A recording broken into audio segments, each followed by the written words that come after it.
Hi guys, ఈరోజు ఆలు curry తయారీ విధానం. టమాటో అనమాట, అంటే ఫస్ట్ వీడియోలో ఉంది. దయచేసి ఫస్ట్ వీడియో చూసి తర్వాత ఇది చూడండి, ఒకేసారి రావాలంటే రాదు.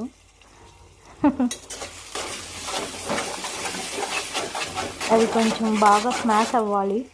స్మాష్ అయిన తర్వాత ఉప్పు, కారం, పసుపు వేసేసి బాగా కలిదిప్పుకోవాలి. బాగా ఆయిల్ తేలాకే కారం వేయాలండి, గుర్తుపెట్టుకోండి.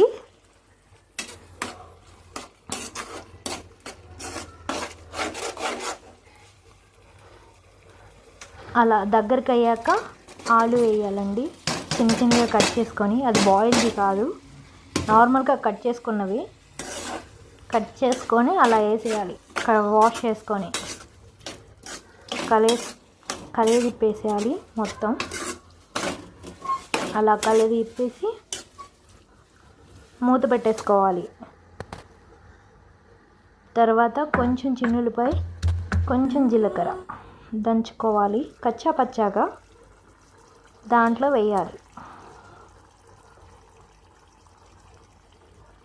బాగా దగ్గరగా అయ్యాక అలా వేసేసి ఒక్క 5 minutes ఉడికించుకొని అలా చిక్కబడుతుంది.